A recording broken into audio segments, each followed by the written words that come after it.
Donc, ceci, c'est la serpentine. Je n'irai pas trop vite, je n'irai pas trop lentement. Ce que je vais faire, c'est que je vais vous expliquer à peu près la serpentine, les prix, la couleur, les variations. Puis après ça, ben, ça va être pas mal ça. Okay? Les pouvoirs magiques. Si tu restes jusqu'à la fin, tu vas pouvoir connaître c'est pourquoi que la serpentine, c'est bon pour toi. Qu'est-ce qu'elle peut t'apporter. Bon, go. La serpentine, c'est une pierre métamorphique. Elle subit des changements plus en surface parce qu'elle est légère. C'est une roche qu'on va retrouver plus à la surface. Elle subit des changements avec le mico, avec l'amiante. Je veux dire que c'est une roche friable, une roche faible. C'est souvent la première qui disparaît. Il existe une tonne de variations de la serpentine dans différentes couleurs, différents aspects, textures. Ceci, c'est une. C'est la friabilité, c'est l'érosion. Dans le fond, la serpentine, on la retrouve souvent comme ça. Pourquoi? Parce que c'est la première à disparaître.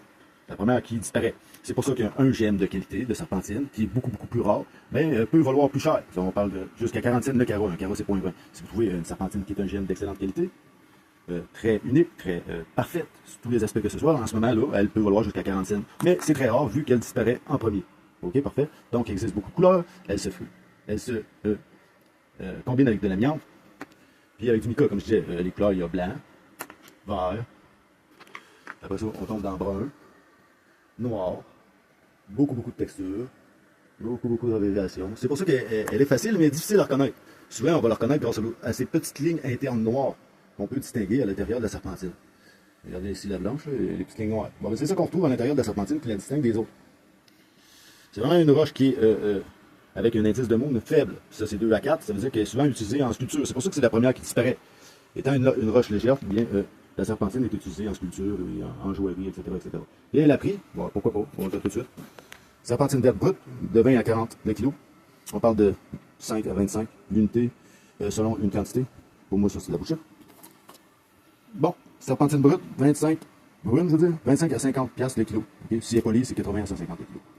Serpentine, mix, brut, 25 à 50 le kilo. Si c'est poli, bon, ben, c'est 80 à 120 kg.